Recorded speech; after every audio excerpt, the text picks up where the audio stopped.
reaching the flight sim audience. We can go to as many gaming conventions as we want, but if we want to talk to the actual flight simmer, this is the only place we ever consider. You need to be here. There's so much knowledge and power in this room. If you want to learn about it with simulation or learning to fly or almost anything in aviation, I mean, it's right here. Get your reservations now.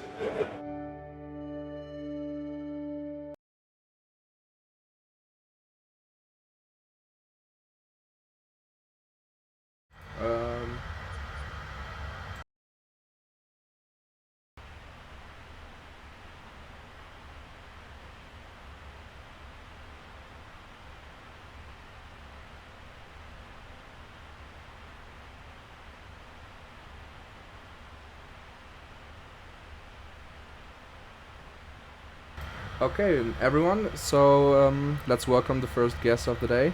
Here we have Evan. Hi, Evan. How are you? Hi, I'm great. How are you? I'm very great, and I'm very grateful that you're here with us today, and thank you for coming. Me too. I wasn't expecting to be here at this time, but I'm super happy that it worked out and I could join. I'm watching along, and I'm here to chat and answer any questions that you or the chat might have. Yeah, that's actually very great. Maybe for the folks who don't know you yet, you could maybe introduce yourself a little bit. Yeah, absolutely. My name is Evan. I'm one of the co-founders of Flight Sim Association and Flight Sim Expo. We've been good friends with Mockingbird Air for a couple of years now. You've helped support us throughout the show, the launch of Flight Sim Association, always sharing information about the event. But one of the biggest things that you've done to help us, of course, is the beautiful Flight Sim Expo livery that we created both for the event in Houston and now again in Vegas that we've been using all over our social media and in some of our live streams. And so super grateful to you and the team for all of the support. But of course, just beyond that, in terms of my introduction, been a flight simmer kind of what feels like forever now, I think, since I was basically just finishing up high school, and have been involved primarily within the online air traffic control space. So these days I'm a controller on VATSIM in the Boston Air TCC, getting set for our big live event, which happens in just over a week from now. And I just love getting on, being able to talk to flight simmers, maybe occasionally sharing a little bit of knowledge and helping somebody learn something new, and really just seeing how flight sim can help those who are wanting to become pilots, whether it's recreationally or professionally, be able to do that so much better. That's absolutely great. I was just talking a couple of minutes ago how important this community is for every flight simmer. So it's great for you to help, and great for the FSA to help everyone who is new or also in the flight simulation for a couple of years to help find new contacts also. Yeah, I think whatever we all can do, those of us who have some experience within the flight sim community, to share that experience with folks who are new to the hobby or new to this simulation world that we all live in. If there's something that we can do to make it a little bit more accessible to people, that's a great thing. I spend a lot of time at air shows and at events like ours talking to people who have never done any flight sim, and the thing that they're always worried about is like just the getting started part. Like, it's a very overwhelming hobby to get started with, and so if you have somebody to just say, hey, you know what, it's not that hard, you just get started, you'll kind of figure things out as you go, that seems to really help. And obviously that's the role that we really are trying to play through both FSA and FS Expo. Exactly. Unfortunately, this year again, I couldn't make it to the expo. My brother was a big ocean was in getting between us. married. My brother was getting married exact this weekend, so it was a little hard for me. I'm trying again next year. We will see. Yeah, I mean, at least Providence is a little closer to you. A little, let's say. I don't know what's the closest airport. I think from Germany we have no direct flights to Providence. Yeah, Providence is kind of like the Lelystad maybe of the U.S., although it has Providence is a slightly bigger airport. So if you are in the U.S., you'd probably try to fly into Providence. There's a lot of nonstop flights, especially with Southwest. If you are flying from overseas, one option would be to fly into one of the big airports and then connect to Providence. So there'd be, connections from Washington, probably New York, and then Chicago, all the big U.S. hubs. Or if you wanted to, the other nonstop options direct from Germany would be New York or Boston, and then from there, bus, train, rent a car. Even from Boston, you could probably take an Uber, although it'd be like $100. Those are kind of your options to get there. So if it were me, I'm always a big fan of a nonstop flight, so I'd probably fly to Logan. In fact, that's what I am planning to do, is fly to Logan, so it's Boston Airport, and then just take the Amtrak or the commuter rail. And that's how I got there when I went and did the site inspection, and it's like a super easy train ride. And actually, I think there was like this thing that Amtrak sent me, and they're like, "Would you like to upgrade to business class for $1? You get free meals and free drinks." And I'm like, "Yes, I would." Oh, that sounds great. Going by train in Germany is always a pain. It's a real pain. The trains. Is it? Because Yeah. I feel like I always hear about Europe. Everyone's talking about how great the trains are. They're not. I can tell you, they're not. They're not. Absolutely not. Okay. But yeah, speaking of the FS Expo, last Expo was a couple of weeks ago. How was it for you? Yeah, it was just like coming up on a little over a month ago, which is kind of hard to believe already, but it was incredible, as it always is every year. Overwhelming, ton of fun, very busy. Show floor was full. People seemed like they had a great time. It's really just like, for me, kind of almost going to a big family gathering every year when we get to come to Flight Sim Expo. People are always there meeting the people that they've either seen at previous shows, or they're meeting with people for the first time. They're getting to meet some of the faces and the names behind their favorite products. I mean, it's just such a cool atmosphere and environment to be in. So I had a great time, but of course I'm the one running it, so I guess I better be having a good time. I can guess it's very busy for you, and also maybe you don't sleep that much during the expo. You know what? We have a really big team, and I was kind of on stage what I almost felt like too much this year, and I want to sort of have some more people join me on the stage next year, because it is not at all a one-person thing. The other half of Flight Sim Expo is Phil, who is currently on a safari in Africa, apparently, but having a good time with that. I guess that's his way of recuperating from the show. So he and I work together year-round. We have a team of about 5 people that we work with throughout the course of the year to help plan this event, and then an amazing group of volunteers who come out every year and support us. So it's a really big team that helps to shoulder all the burden of this, and then of course a number of partners that we bring in to support us. So it's actually, unless something is going wrong, usually on site it's kind of like, okay, everything's just going to happen and we'll roll with the punches as they come. So it wasn't too bad. I managed to get a good amount of sleep every night, I would say, which is a good thing. It's busy, but it's a good kind of busy. It's the kind of busy where you're like, I just want to be able to go out and meet people and hang out and do everything, as opposed to the like, oh my gosh, my head's on fire kind of thing. I think that's the most important part, and which is also a very great thing. You have at the expo, you have all the big players of the flight simulation branch, which is great for everyone who's visiting. They can see everything, what's coming up or what's present in the sim. Just like our airplane of today, we're flying in the PMDG 777. We will have our second guest, Matthias, later.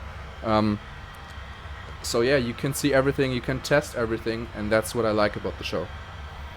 Yeah, great to see PMDG will be on. I will try to listen to that if I can. You and I were chatting before about how the schedule is working out today, so we'll see if I'm in front of a computer at that time. But PMDG has been great supporters of ours, and I had a chance to catch up with Matthias at FS Weekend a couple of months ago, and we had a good chat. And he's been a supporter of that show forever, and PMDG was there, wanted to be at our show, couldn't make it this year, but hopefully we'll have them back next year. So that'll be a good conversation too. And obviously the 777, the 737, especially for me in my own flight sim, the 737 really kind of made the difference. Like I'm very much like a one airplane kind of person. Like I'll fly some GA in the sim, but predominantly when it comes to airliners, I have my airplane and I like it and I fly it. So for years that was the Level D 767 way back in the FSX P3D days, and then it became the PMDG 737. Those are like the only planes that I flew regularly in the sim. And so even to this day, like there's things about the 737, even though I've never flown one in real life, that I know and I accidentally say in my real job, and I'm like, oh yeah, right, that's a 737 thing. I better not say that again. Yeah. I have to admit, even in the old FSX days, I already was a 737 and 777 pilot. Was just the plane for me to fly. I love PMDG forever. They make great add-ons, and it's just great to fly these planes. Yeah, and I think what's cool about them, but basically all flight sim developers too, is just the level to which they're all very much like passionate about the industry. They're all people who just got into this like you and me because we were just interested in flight sim, and then we were like, hey, you know, nobody else is doing this thing, so let's see if I can do this. Absolutely. And it's not really that there's a business side of it. There's not a huge market for it. Finally, with the Microsoft Flight Sim, and especially coming in 2024, we're starting to see some interest outside of like the traditional flight sim market. But you go back to like the P3D days, and especially when we had the 2000 and I don't know, like 12, 14, 15 kind of time frame, there was like no money to be made in flight sim. And so it's interesting to see now how we have so many more developers, so many more things that have come into the marketplace since Microsoft Flight Sim. But you go back to the early days, it's like to be somebody who's PMDG now versus then, I think is a very different market that you're operating in, which is just interesting. And maybe we'll get into that a little bit with Matthias, I don't know. Sure. I remember when I was flying in the FSX, I had mostly PMDG, then I had Aerosoft, and I think that were the big two which I had. Now you have so many choices, and it's great. It's really great. Yeah, exactly. Well, you were talking about Providence and the FS Expo next year. It is in June, if I remember correctly, next year in Providence. Is there anything to say yet for this upcoming expo next year?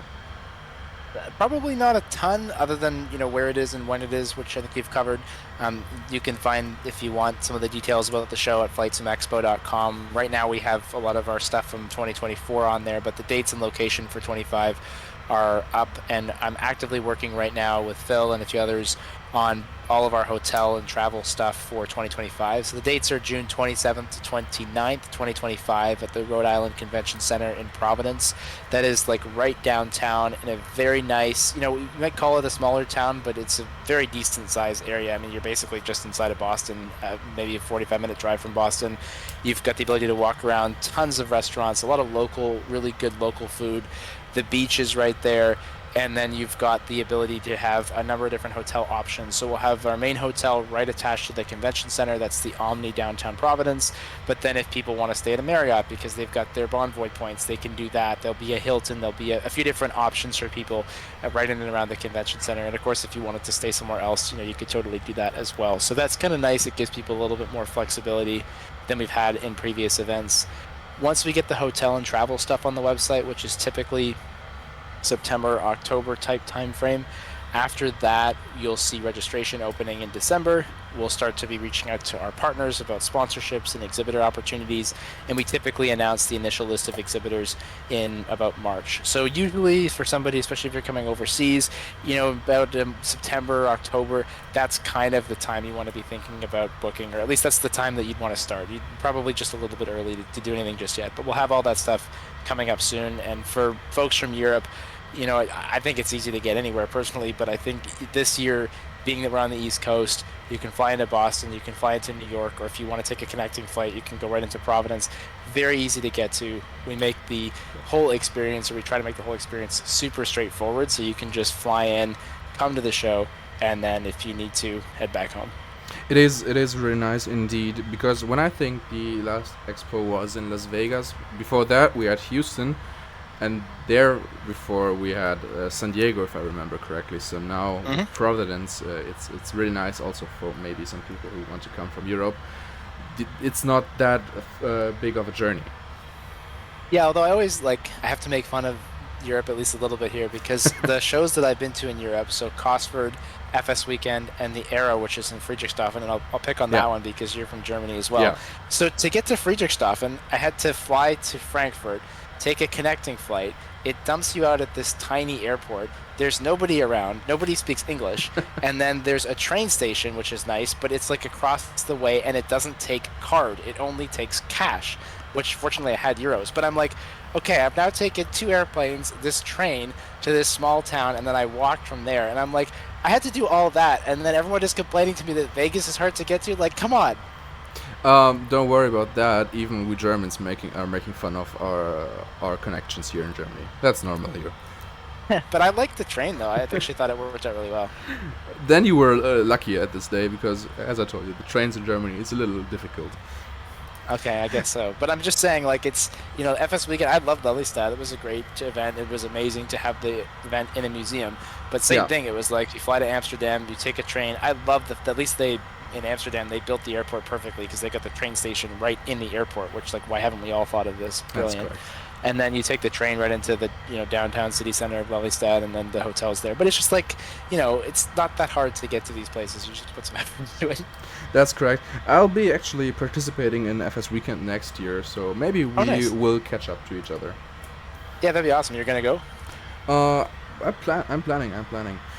Well, another thing, you were also talking about our liveries. Thank you, first of all, for that. We enjoy making the liveries. We enjoy flying with them as well. I don't know, you will probably heard of it, but Builds are bringing us an Airbus A350 in the next months. Yes. Our next livery for the FS Expo 2025 will be a special livery for the Builds A350, and we will release it as soon as the airplane is brought to us. That is awesome. Look, I love those liveries for many reasons, but one of them is that I need something to put on our Facebook page every year, and I don't have anything else. So, no, I mean, stuff like this, from the community, that's what I love is like Flight Sim Expo, FS Weekend, all of these events are really community-led and community-organized shows. So people who can contribute something, we have speakers who come from the community, they pay their own way to come to the show, and then they speak and they share about something like building airplanes or painting airplanes or developing different products for the sim. Like, they just come and share their knowledge with the community. And then you've got the developer community, a lot of virtual airlines, people like VATSIM who will come in just to showcase what they're doing. Again, they don't sell anything, they don't make any money, they're just there for basically just sharing that experience with you. And I think this is the same general thing. It's like, okay, here's the way that you guys can help contribute, and it's beautiful for us. Like, for us to be able to put a nice livery up there, use that in some of our advertising. We've had it on our live stream as well. It just adds such a nice, like, unique flight sim flavor to what we're doing versus like some generic picture or whatever that we could find online. Well, I'm absolutely agreeing with you. We were talking last year before the last FS Expo, right? How important this community is for everyone in the branch, and that's why I also like FSA that much, because FSA helps people to connect with communities or to build their own community. So maybe you could tell our viewers a little about FSA in general, what you do, what you are, or who you are. Yeah, for sure. Hey, can I ask you, who does the liveries? Is it you, or is it get a few people that work on them? We have, I don't know if you're seeing our partners at the bottom of our stream, we have our air designs. He's the guy, his name is Rick, he makes all of our liveries and he does such a great work. Really appreciate it. He's a good friend of mine, he's living in the Netherlands. So yeah, he's really doing great work. Nice. Okay, good stuff. Sorry, I know I'm sidetracking, but so Flight Sim Association, visit us online at flightsimassociation.com. We basically came out of a Flight Sim Expo in the 2020 type time frame, and we were having all these questions from people who had come to the show, especially brand new to Flight Sim, and they were saying, the show was great, I learned a lot, now I don't know what to do. Like, I would like a way to stay connected to other flight simmers, especially people in my local area, in between Flight Sim Expo, FS Week, and the big annual events. And I also would like a place where I could ask questions and maybe just get a little more info on Flight Sim. And that does kind of exist, but it's like scattered, so you have to do a lot of Googling and a lot of searching and watching a lot of videos to try and figure this stuff out. And so we thought, okay, can we find a way to basically just keep or build a community around Flight Sim Expo that folks can go to year after year in between the events to stay connected and ask their questions. And that's really where FSA came from. Our main objective is to go out and reach out, especially to the real world pilot community, but also just to flight simmers generally, and say, hey, this is a really cool thing that you can be involved in. If you want to treat it like a game or a hobby, you can do that. If you want to use it as a training aid, you can do that, and really just showcase what this is all about. So we've been to, in the last year, 2 major air shows in both the United States and Canada. We did a survey on how Flight Sim is being used for real pilots in actual training and how it can save them time and money on their flight training. We've done a number of things with various partners who are using the sim as a coaching tool to help people get their licenses faster. So anything that kind of plays at the intersection between Flight Sim, real world flying, and getting people into those two things. that's kind of who we are. And obviously the main thing we do is putting on this big show called Flight Sim Expo, but working at bringing people into our community even throughout the year is something that is important to us too. Sure, absolutely.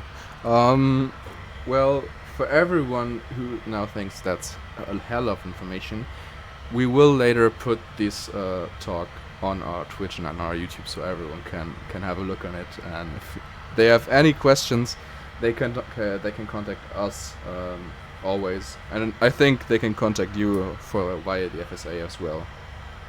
Yeah, I'm always happy to be in touch with the community. You can find my info on the both Flight Sim Expo and Flight Sim Association websites. Send us an email to the contact form. I love talking to people around our community. Flight simmers will call with just a basic question, and there's very few places that you can like phone and talk to a human in flight sim. It exists. There's plenty of vendors who do that and provide great support, but sometimes, and a lot of what we encounter will be somebody who has bought products. Maybe there's some like 3 or 4 different hardware vendors, and then of course they're using a flight simulator like X-Plane and Microsoft Flight Sim, and maybe they're using some other software, and their problem is like, how do I actually like put all this stuff together? And again, Absolutely. If you're somebody who's good with YouTube and Twitch and just Googling, you can definitely find those answers. But a lot of the people that we end up helping are folks who maybe don't want to go through that effort. They just want to plug it in and get flying. And so we have Sure. a partnership with the coaching organization that will do a Zoom call with them. They'll get the webcam going. They can actually show them what's kind of not working and help them out and put all those different pieces together, which is something that for me and you, like, okay, we've been doing that our whole like flight sim lives, no big deal. But if you're somebody who's like brand new to this hobby, you're a real pilot, you don't want to deal with the technology, you just want to get flying, that's a thing that we do. So it's not for everybody, but that's a thing that we get asked about quite frequently. And again, we're happy to just try and make those introductions if that's helpful to someone. Well, but you also have it the other way around. Maybe people who are completely new to flight simulation, and that's what I love about the community. We have here the Boeing 777. It is a high complex aircraft. Really, it is very complex to fly. But with the community, with the help of the community, everyone will, let's say in a couple of days maybe, manages to fly the plane safe from A to B during normal operations. Maybe not special operations or any emergencies, but most of the people just manage to fly the plane from A to B and enjoy it and have fun with it, and that's what I love about the community. Yeah, and that knowledge sharing, I think back to when I was first getting into online air traffic control, before we had Twitch, even before we had YouTube streaming, when all you had was like the PDF manual that happened to come with the airplane if you were lucky, and it was like great, try to figure out how to find this. Now we can watch real 777 pilots fly the 777 the way that they do, and I think that's a really amazing thing for all of us. And I would just say generally, I'm always impressed by flight simmers. Like, I'm an airline pilot in real life, and I also control on VATSIM. The amount that I see VATSIM pilots doing things correctly and impressively well, considering they're flying a single pilot, a very complex airliner on a computer. Yeah. I'm actually, quite impressed that things don't go more wrong than they do. We on VATSIM will run 40, 50, 60 airplanes into an airport in an hour. That in some cases exceeds what is done regularly in the real world at those airports. And it works, really well a lot of the time. Again, I'm not trying to pretend like it's the same thing or anything, but I just think when you look at how much we can do, and then also how valuable that can be for somebody who might want to go into a career in air traffic control, or who might want to be an airline pilot. Just the amount of times that I've flown into an airport on VATSIM, then gone to the real thing, and been like, gee, I'm really happy that I experienced this in the sim first, because I totally know this little trick that I otherwise wouldn't have known. That comes up so often. Yeah, for example, it's that, or maybe also just you fly to a really big airport, and there are taxi routes maybe which can take longer than the whole flight, and if you can experience this in the simulator before, it's great knowledge you can earn. Yeah, and look, if you're not wanting to use it for real world too, it's just a ton of fun. Like, where else can you basically experience being an airline pilot, flying in busy airspace, managing the communication with other pilots, with air traffic controllers, with the airplane and the other members of your sort of pseudo crew? Like, where else can you get this kind of rush other than this? And I'll say that many people have said this too, that the fidelity that we have, especially in the latest sims, X-Plane 12, Microsoft Flight Sim 2020, and other simulators, it's so good now. These look and feel and work better than the real full motion simulators. So yeah, it's cool to sit in a full motion sim and all the switches are there and like, yes, theoretically the thing moves.